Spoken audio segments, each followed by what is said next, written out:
Hello everybody, good evening.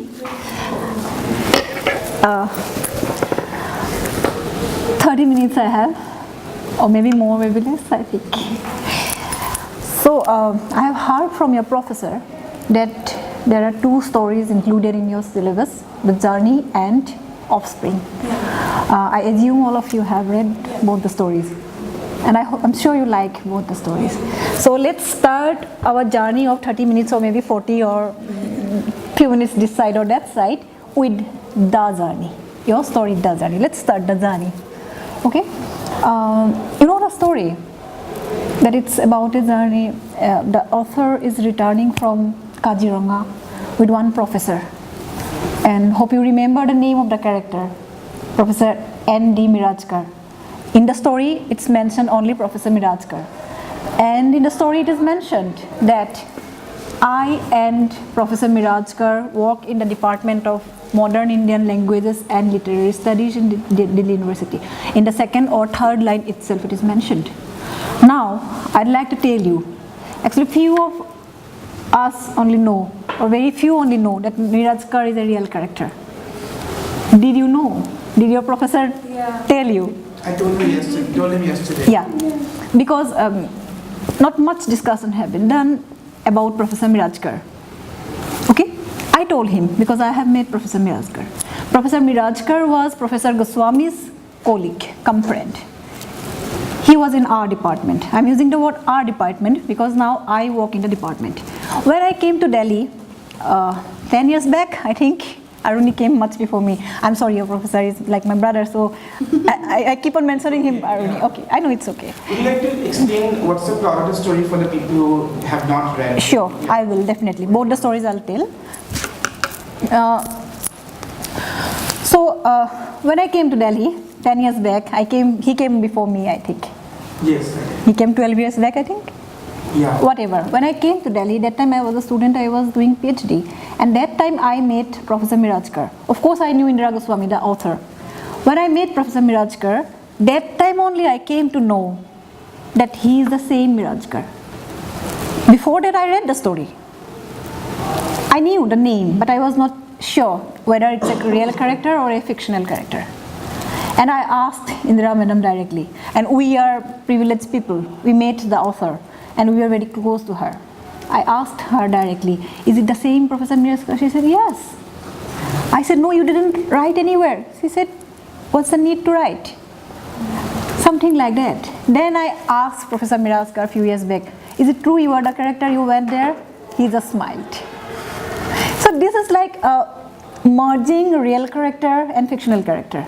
Now, as your professor requested me to tell the story, the journey, you all know that the author is a first person narrative. She's returning from Kaziranga, the national park, with the professor, and the backdrop is the insurgency. The professor, not both the professor, Professor Mirajkar is a little bit scared. Scared not of the animals of the national park. He is scared because of the militants, because of the terrorists, because it is in his mind that Assam, it is known for the Ulfas and other terrorist groups. So there is a possibility some gunfire will be there at any moment. So he was afraid during the return journey. And I think their vehicle, it breaks down and they had to wait for some time. They take tea in a tea stall. So it's a very small story, but in the tea stall itself, the mention of terrorism is there. Their son is a terrorist, the tea seller's son. And the story ends almost abruptly, right? So it's a short journey. What I believe myself, Offspring is a much better story. I'm telling from a third person point of view, as a reader, as a critic. I believe Offspring is a much better story. Whatever, my job is not to criticize the author, my job is not to compare the stories, my job is to discuss about the facts and fiction. And my topic, my topic of discussion, or you can say the talk, I have named it as Facts in Fiction and Fiction in Fact in Search of a New Genre. I'll discuss definitely. Just wait a few minutes. First, let me ask you, do you know about the background of Professor Indira Goswami? You know, definitely you know. And without, okay, he has nodded. You don't know. It's okay, I'll tell you. And nodding is a very interesting thing in Indian culture. Like sometimes I don't understand. What does it mean? Yeah, very good. Or no, I have no idea. What is this? Sometimes this means yes, but in some particular places, this means no also. Do you have that idea? That part of India, like Orissa border, this means na. And when he, may I know your name please? Prashant. Okay, when Prashant did like this, I was a little bit confused. Perhaps he doesn't know about Indira Goswami. Okay, let me tell you. They know, they already know. Indira Goswami, her pen name is Mamoni Roysam Goswami, the most prolific writer in Assam. She writes in Assamese mostly. Translations are available very much. And she used to write in English also, but mostly in Assamese. She won the Sahitya Academy first in the year of 1987. Before that, I think 83. And she won Gyanpit in 2000. Sahitya Academy for her novel, The Rasted Sword, and Gyanpit, of course, for as a whole, means for her literary contribution. Till 1981, Gyanpit was awarded for one particular piece of literature. After 1981, it is given to the author for her or his overall contribution. So Indira Goswami also received Gyanpit for her overall contribution to literature or Indian literature, you can say. So she is the writer, you know it. She is from Assam. Then she used to work in the department of MIL and LS. MIL stands for Modern Indian Languages and Literary Studies. That is my department now. I joined in this department coincidentally. And I was a student in that department. Indira Goswami was never a student in that department. She joined as a teacher, as an assistant professor. That time it was called lecturer. So she worked there from 1971 to 2005. It is a long period. Before that, when she was in Assam, before completing her graduation, post-graduation, she got married. Before that, so many interesting stories happened. I don't know how many of you know. She went through depression. She had some other issues in her life. Even she tried to commit suicide. Yeah. You know about it? No, he spoke about Yeah, he must have told you. So these things are very common for us, people like Arvind Kashyap and me. Her story is like what do they say, an open book. Everybody knows about it. She tried to commit suicide, and that time, imagine, she was born in 1941, 14 November. That time she was only 22 years old. So such a young girl, during that time in Assam, it was a big news. And she was from a well-to-do family, reputed family.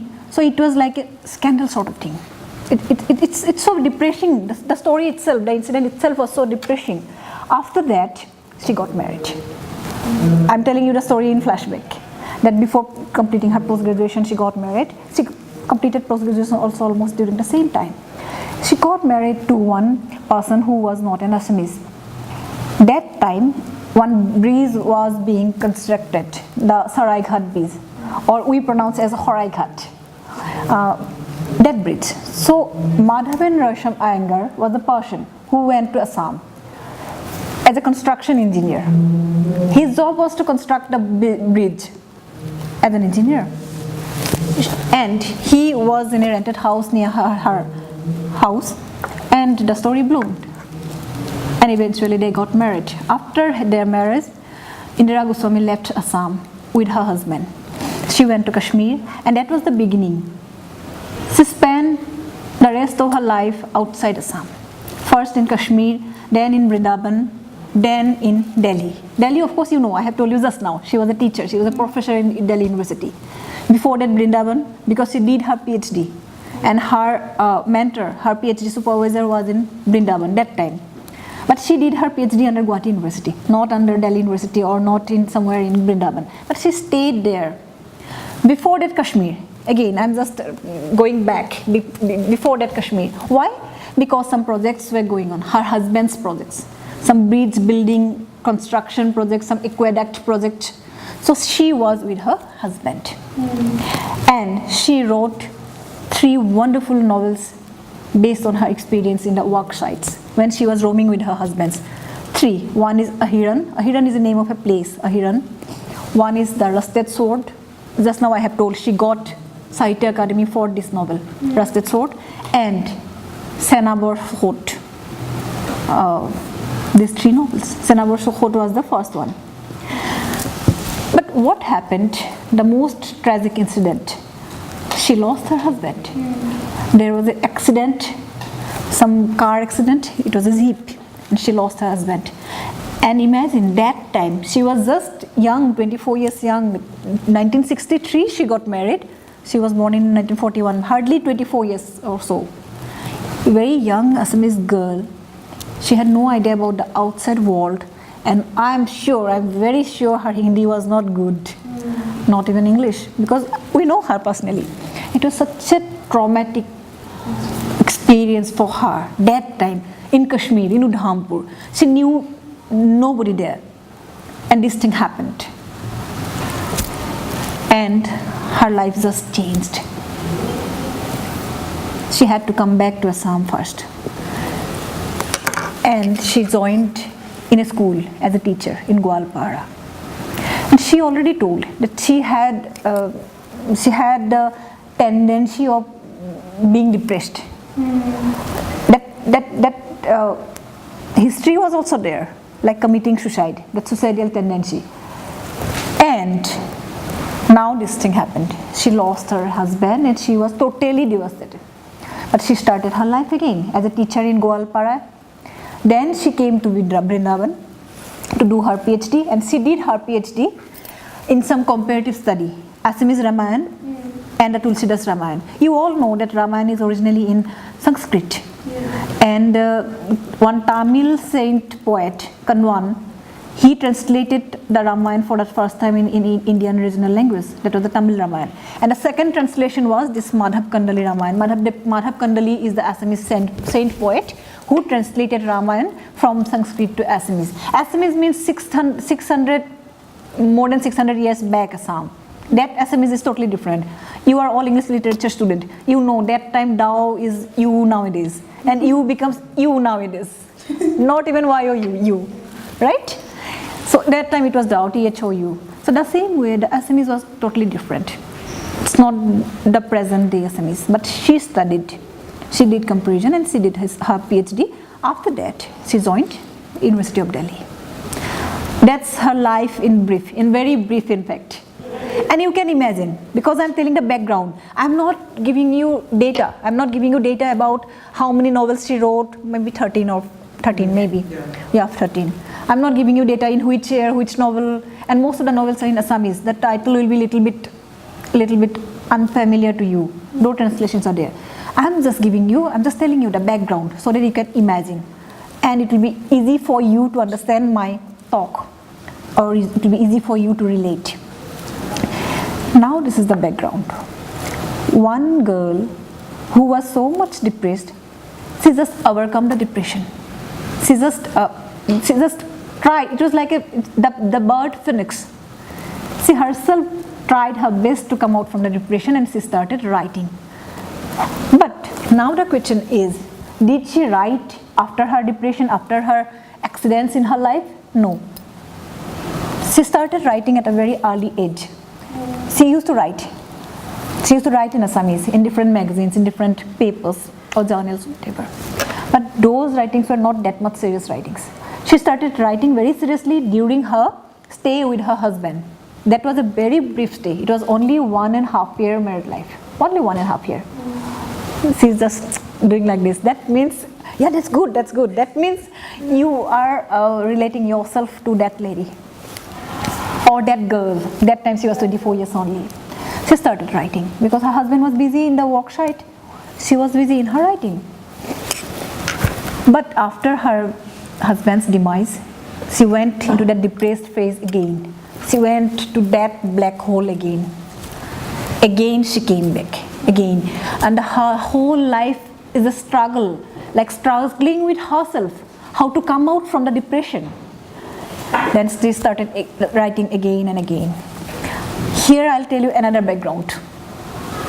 She was born and brought up in Assam, I have told you. She was from a satra. Satra, it's very difficult to tell what is satra in 2-3 sentences, but you can imagine it's like a Buddhist monastery. It's like a Vaishnava monastery. In Offspring she mentions the satra. Yes, she has mentioned. Yeah, good that you have read carefully. Okay, so she was from that background. So she started novels in that background also. I'm just mentioning here so that we can proceed our discussion again. So now I'll come to my talk that fact in fiction, fiction in fact, and in search of a new genre. What I observed, people like me and Aruni, like we are grown up with her writings. Any voracious reader in Assam, any ardent literature lover of Assam, definitely anyone, they are familiar with Indira Goswami's writings. So we have read almost all her writings. But now, because Aruni Kashyap told me to deliver a talk or discuss with you, or to have a conversation with you, I started rereading her writings. It's like revisiting her world of fiction. And you know what I discovered? I discovered that I'm falling in love with her writing again. Credit goes to him. For long, maybe for last 6 months, I was not flipping her novels. Without any reason, means, okay, I was busy with my work, there was no need to read again. When I read again, I'm falling in love with her writings. She's such a wonderful writer. Then I noticed one thing. Earlier also I thought, but now I'm thinking again, that her writing style is so different. We can think of searching a new genre in literature. That will be job of us. We literature students, we literature lovers. I'm not using the word teachers or students, forget about teacher-student boundary. So this is our job to think. Is it a new genre? How? I'll tell you. Already I have mentioned about the journey, that Professor Mirajkar is a real character. Okay, what's new? Maybe almost all the creative writers use real characters, but her case is different. I'll give you an example. Travelogues. She has written 3 travelogues. One is Dhusar Gaisha, Buddha Sagar, Dhusar Gaisha, and Muhammad Musa. That novel is known as Muhammad Musa. Muhammad Musa, Zakhmi Zatri. Zakhmi becomes Zakhomi in Assamese. Zakhmi Zatri. And what was the third one? Zakhmi Zatri, Buddha Sagar. Yeah, the Horathar Putra Khus. Yeah, that's travelogue. Based on travels. Based on travels. Yeah, So that is the Horathar Putra Khus. Footsteps. Dashrathi's, Yeah, footsteps. Yeah. So all these 3, she has used the word novellas. So these are Upanyakhika, novella, according to her.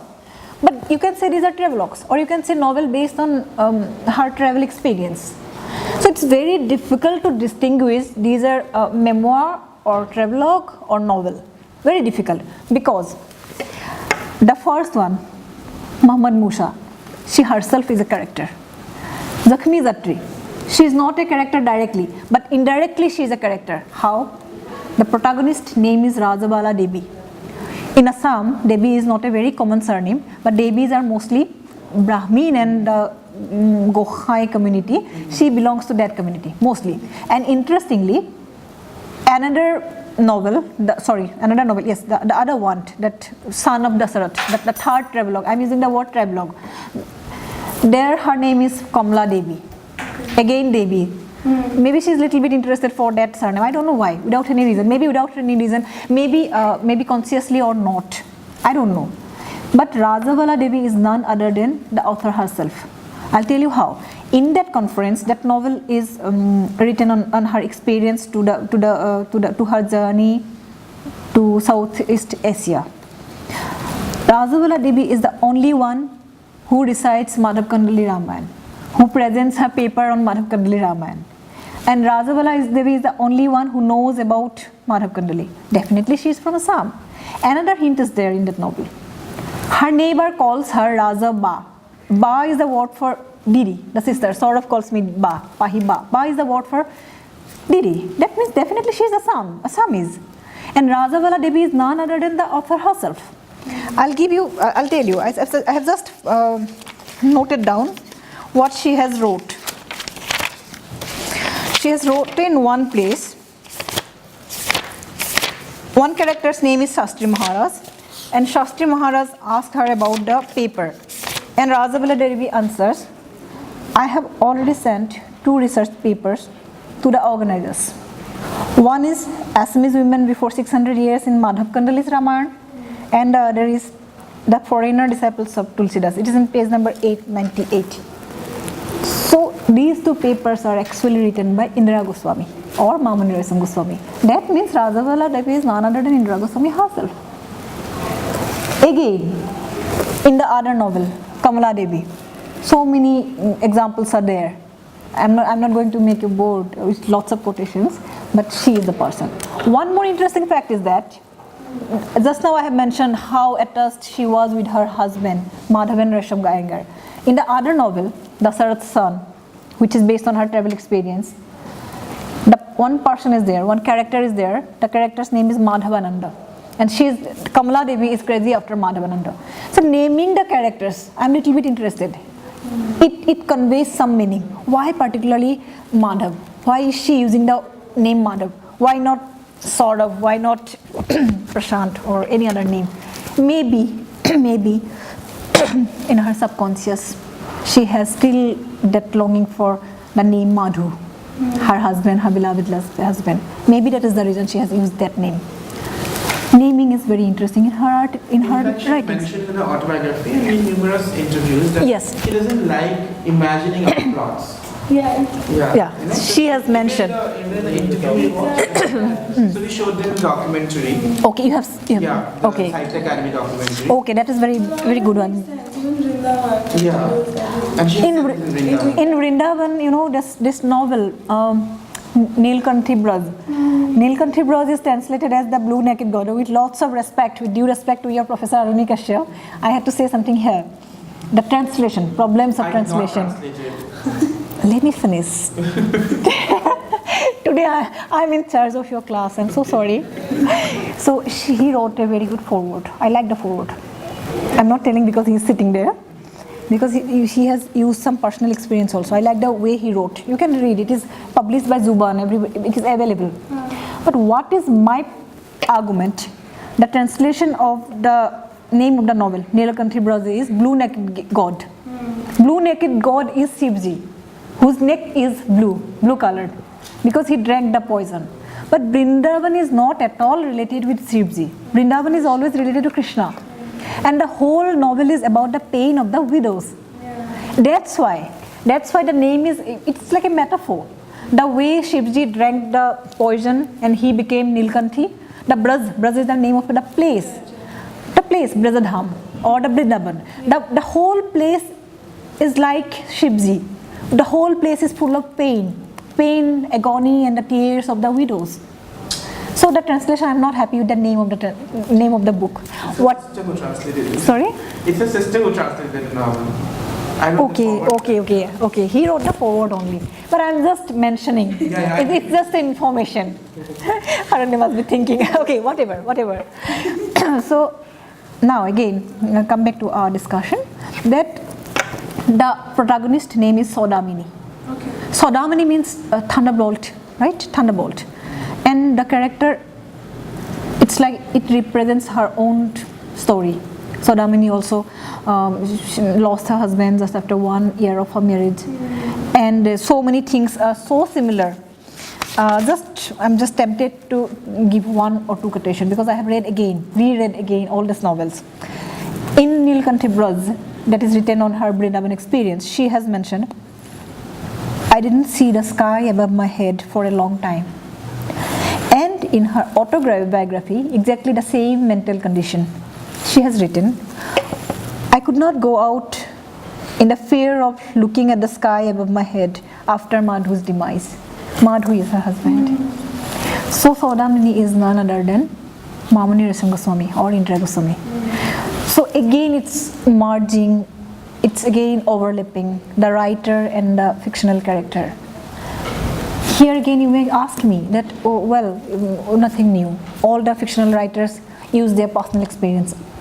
But in Indira Goswami's case, it's a little bit different. Sometimes the character appears as it is. first person. Sometimes in the disguise of a different name like Rajabala Devi, Kamala Devi. Sometimes so many real characters are there, like Mirajkar. Right? So now I'll tell you about the presentation style of a story or the points of view of storytelling. One is, author omniscient, when the author is the all-knowing, all-seeing Mr. Know-all or Miss Know-all sort of writer. That's obvious. The second is author participant. It is a third person point of view. But in case of Indira Goswami, sometimes she becomes first person, sometimes she becomes third person. Another point of view is like author as an observer. That is again third person. Then multiple storytellers. In all the 4 different ways she describes her story, she presents her story, but in a different way again. And I think not much have been discussed in Assamese literature about these different genres and these different ways of her ways to present a story. Again, I'll tell you so many stories. I have told about the travelogues. I have told about the Satra story, then the worksite experience and the Brindavan experience. Now I'll tell you about one autobiographical novel, that is Ek Mohiohir Jibon Brittanto. That means life story of a great woman. It was written about Kamala Ratnam. But the whole biography or the whole novel is so different. It starts in first person. Indira Goswami herself is the character. Kamala Ratnam calls her, there is a telephonic conversation and the novel starts. And next, apart from the beginning and the end, the whole story is described in first person, and the first person is Kamala Ratnam, the real character. So it's so different. Usually when we read a biographical novel, we expect that it may be first person written by the protagonist, or it may be from a third person point of view written by the author. But here the presentation style is totally different. It starts with the author, it ends with the author, and in between the protagonist tells her own story. So this is how, it's very difficult to say that it is a biography. It's very difficult to say it's a novel. And one more interesting thing, she has included her autobiography, half written or unfinished autobiography, in this collection. This is the collection Upanyakh Samagro, collection of the novels of Indira Goswami. Here there are 11 novels. She has written 13. The last 3-4 novels are not included here. Whatever. She has included her autobiography here. Why? Autobiography is not a novel. Then the second part of her autobiography is Dostavezar Notun Pristha, new pages to my autobiography. And when I read that autobiography, it's more than a travel story. It tells more about her visits in different places. And interestingly, it tells much more about her visits in different graveyards, different battlefields. Because she was always interested in all these things. Her pessimism, her depression, graveyard, battlefield, and blood. Blood is such a huge metaphor in her writings. She always uses the metaphor blood everywhere. So many places. There is a book called Blood, the pages stained with blood. At the same time, there is a book by Hemant Mantwarali. It's about the blood stains in Indira Goswami's novel. I'll just, I don't have much time I think, but again I'm tempted to quote one more thing. She uses such unconventional similes and metaphor. One metaphor, I'll read. The reddish tint in the morning sky makes it look like a rag dripping blood over Delhi. This morning sky, she's imagining that it's a rag dipped in blood. It's so unconventional. And sometimes she will use simile in so different simile. Like the pages looked like the wings of a bee, the color. How can a wing of bee? But when I think for some time, then I believe that, oh yeah, that looks like a bee wing, yellowish. Because one hurricane is there. This type of lights are not there. That hurricane lamp, right? So it looks like yellowish, it looks like the wings of a bee. I try to imagine a bee. Then again, one foreigner, she was describing one foreigner. His hairs are like a beehive. I was thinking, how can a beehive? Then I realized, oh yes, it looks like a beehive. That's true. And so many different similes she uses. And well, I think we have to talk also, no? So here I'd like to conclude with the question that can we think of a new genre? Can we use a different name for this genre? It's not travelogue, it's not exactly novel, it's not exactly biography, something. Is it semi-biography? Can we say semi-autobiographical like Nilakanthi Braja? Is it semi-autobiographical like Apsara Griha, another novel? It's based on her experience when she was the provost of a hostel in Delhi University. I stayed there, but Indira Madam was no more the provost that time. But whatever, the whole experience. And again, interestingly, that novel, a small novel, Apsara Griha, that is included in the second part of her autobiography. If it is a novel, then why is it included in the autobiography? And she did it herself. It's not like that it was included after her demise. This was published long back in 97 or something. That means it was with her full consent. Yeah. She knew it. Yeah. She did it deliberately. Then what does it mean? If it is a semi-autobiographical novel, it is included in a biography. If it is a biography, it is included in an autobiography. If it is a travelogue, it is considered as a novel. What is this? So we have to study more and more.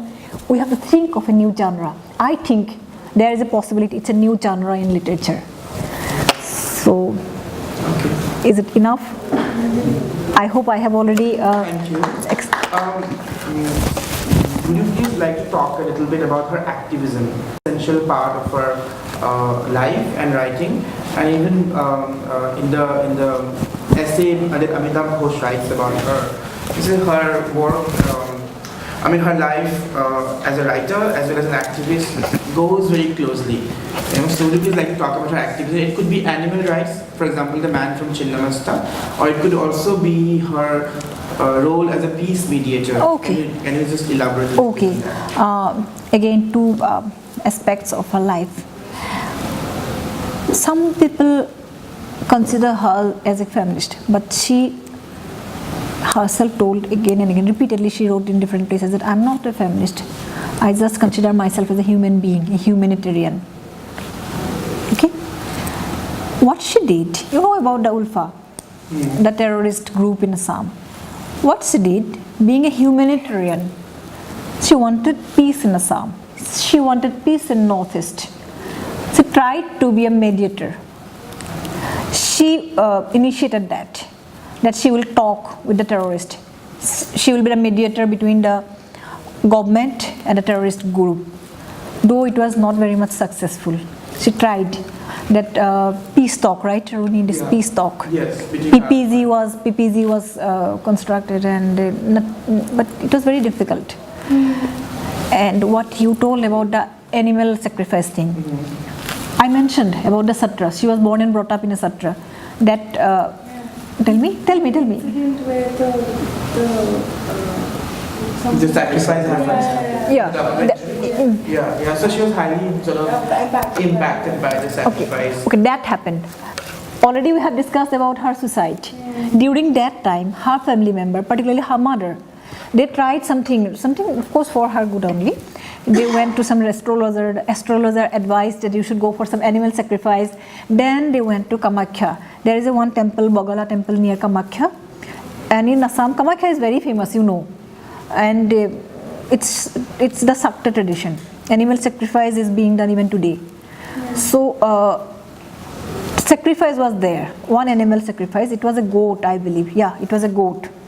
So she wrote in her autobiography that the goat was slaughtered, the blood was smeared on her forehead, and she said that I had a feeling and I had developed a habit of rubbing my forehead, though it was nothing, as if the blood is there, that feeling. And again, in this novel, Sodamini also develops the same habit. And again, in another novel that pages stained with blood, she has the feeling that I am seeing blood everywhere, though it was not there. It's like hallucination. So, animal sacrifice, or you can say Kamakhya lore, there are two novels. One is Devi Pithar Tez, the blood in Devi Pith. Devi Pith means the place where animal sacrifice is done. Another is, as Aruni has already mentioned, Chinnamostar Manutu, the man from Chinnamasta. Both the novels, she's against animal sacrifice. She's totally against. There was a rage in Assam. There was like a movement in Assam. Some people were against animal sacrifice, and some people were for the tradition that we cannot stop animal sacrifice in Kamakhya. And what Indira Goswami did in her novel, she mentioned so many religious books, so many resources, so many instances where it is mentioned that animal sacrifice is actually not needed. It's a tradition only. Finally, it was not possible, of course. Animal sacrifice is still done in Kamakhya, but she tried her best. And in both the novels, there are different characters who are against animal sacrifice, who tried to say that it's not needed. To please the goddess, to appease the goddess, you don't need to sacrifice one innocent animal. So these two things, like her role as an activist or her role as a peace mediator, and as someone who protests animal sacrifice, both the roles, it's because of the reason that she is a humanitarian. I have told you that she never considered herself as a feminist. She considered herself as a humanitarian. So these three things are related. Are you happy, or I should elaborate more? Do you have any questions for her?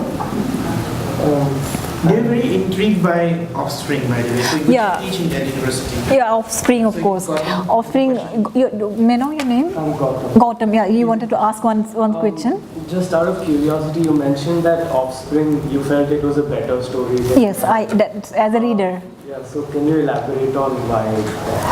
Okay. First thing, personally I like. It's my choice. Whether you like cafe latte or mocha or cappuccino, it's your choice. The first thing, I liked reading the story. When I read, maybe during my teenage, I didn't know anything about literature then. I just like, simply, without any reason, I liked. But when I grew up, now you will get your answer. The first answer cannot be the answer, actually. Why did I like? First thing, I started reading literature as a literary critic or as a lover of literature. Then I realized in this story, Offspring, all the qualities of a very good short story is there. All the characters, all the characteristics of a good short story is there.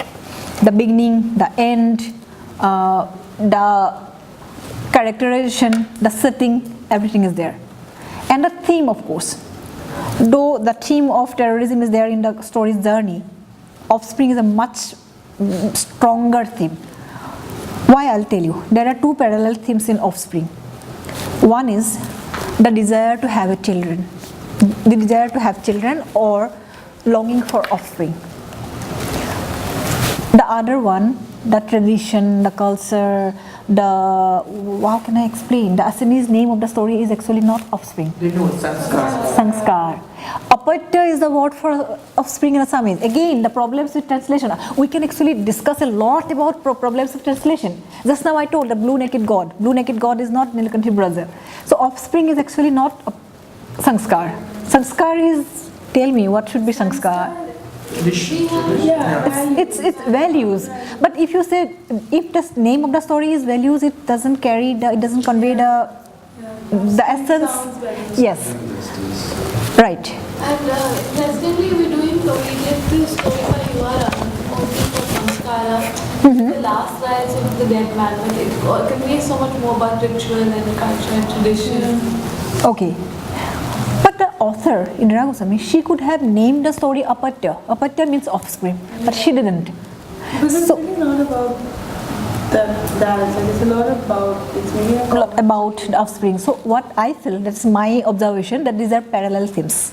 One is the longing for a child, longing for offspring, and the other is the sanskar, the values, the tradition, everything. So these are parallel things. Or maybe the translator, because offspring is a better word or it conveys the meaning, so perhaps that's why offspring. And when you read the story, don't you feel it's better as a short story? Yeah, I guess in terms of characterization, exactly, Damayanti versus the narrator in journey, you get to know much more about the character in Offspring. Well, I'll tell you the third point. First, I told that in a lighter tone that my choice, I liked it. The second, of course, as a short story, it fulfills the criteria to be a good short story. Third is, one very interesting aspect is there in this story, which is not found in many stories. The presence of Mahajan, Pitambar Mahajan's wife. The character. It's not a character even. Her name is not mentioned. She has not even a single dialogue in the story. There is not any description about that lady. But what is there? Her eyes. Yeah. When the person, the mediator between Damayanti and Pitambar Mahajan, the village priest, Krishna Kanta comes, she just tells the servants that, okay, offer him a seat to sit. That means her authority. She is the wife of the Mahajan. Her nature, that hospitality, that someone is coming to my house, whoever the person is, I should offer something, some water, a seat. So she is just using the gesture of her eyes, can give him a seat. A mura, the word is there, murha actually, that is the Assamese word. Then, when Pitambar, her husband, is discussing about the second marriage with the mediator, she is just looking. Once, when Pitambar is discussing again, she is just closing her eyes tight. What is this? Her agony. What is this? Everything is described without describing anything. So only a very good story writer can do it. We don't know even her name. Her name is even not mentioned. But it is so significant. And one place, Pitambar shouts, okay, I'll take out your eyes. I'll take out something like that. I'll take out your eyes. Why are you looking at me like this? That is actually Pitambar's mental condition. That reflects everything. That reflects so many things. And that time also she doesn't speak even a single word. It's such a strong character. Can you find such a character in other stories? Even Jatra? So that is another reason I like the story. And of course the end. The ending is so powerful, so powerful. Only a very powerful writer can end the story like this. That she aborts the child only because of her sanskar. She aborts the child only because of her sanskar, and Pitambar digs the death because of his longing for offspring. So these two parallel things. This is how I think. So I think Gautam is. Are you satisfied with my answer? They have a question there. Please. I found it very interesting with Offspring and Journey, and this is everybody. Tell me if it's the same thing. In the Journey, I feel like it's still we can see the author and Professor Mirajkar as outsiders to that place, and as in they're coming from an urban setting to this kind of rural setting, and we identify with that. But in the Offspring, it's very interesting because the author seems to be right in the village, in that space, and inhabiting that rural space completely. So I found that very interesting. So are a lot of her stories more rural or urban now? Okay, may I know your name? Purvai. Sorry? Purvai. Purvai, nice name. Something related to East, right? Okay, that's a good observation. Offspring is written much before the journey. See, obviously, she met Mirajkar much later, after joining Delhi University only. And I told you, I was supposed to bring a photograph of Mirajkar, but somehow I could not find it out. I was trying to find it out, but I could not. Maybe next time, maybe through email, maybe through your professor. I will. Okay, Mirajkar, when I met him, he was old already. I'm just describing a little bit. He was old, not very fat, not very tall. His wife was also in the department, Lalita Mirajkar. Lalita Mirajkar and Andy Mirajkar both were Indira Madam's friend. And whatever, come to her observation. It was not a question, it was an observation. It was a good observation. So, her stories mostly rural or urban. Some of them are based on the rural setting, some of them are set in the urban setup.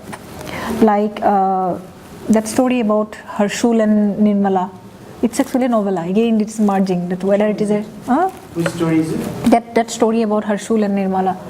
I forgot the name actually. I forgot. Whatever. So almost equal, and that story, Offspring, it tells about a society in Assam long back. The indication is there inside the story itself. So many descriptions are there, so many hints are there. Let me tell you. In one place, Pitambar Mahajan says, Krishna Kanta says that things are changing.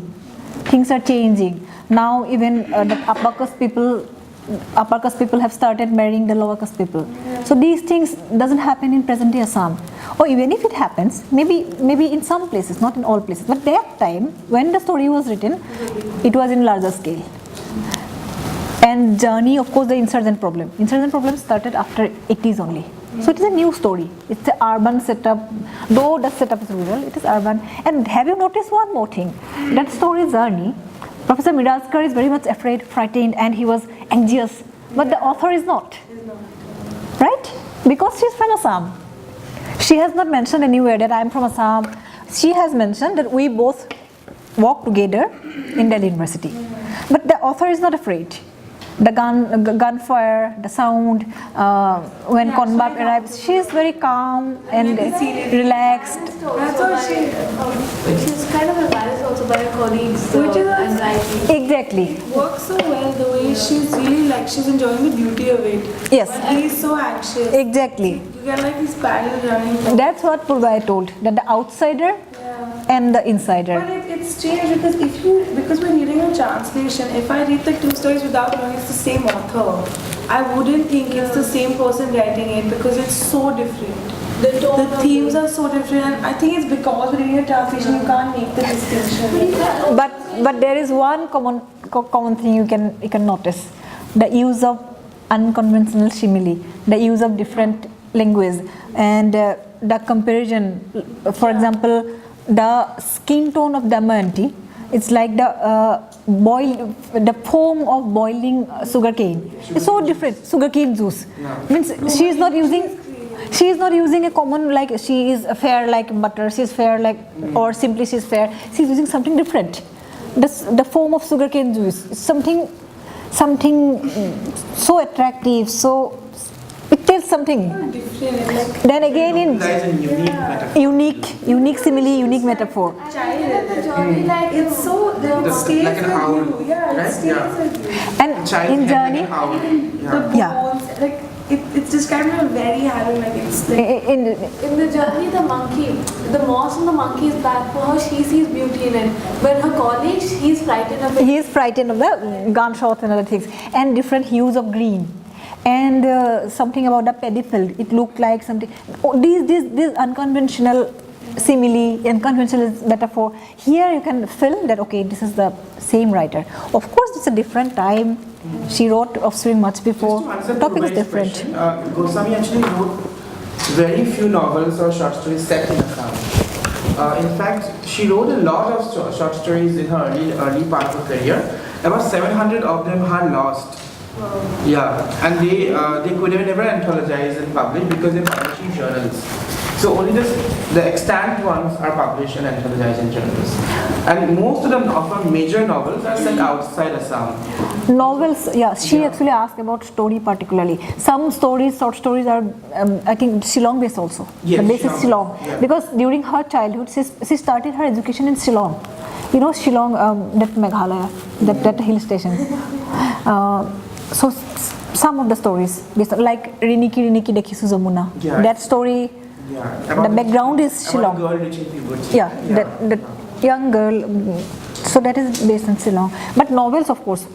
At that time, she was the first one who started writing novels with the theme of something different from the usual, like based on different places out of Assam.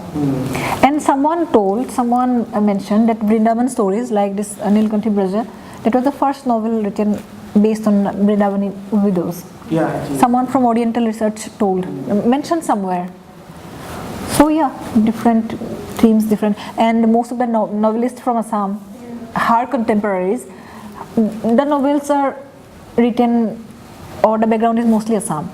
And now things are different. For example, your professor is also a writer, and his backdrops are totally different. Sometimes it is Minnesota, sometimes it is Delhi.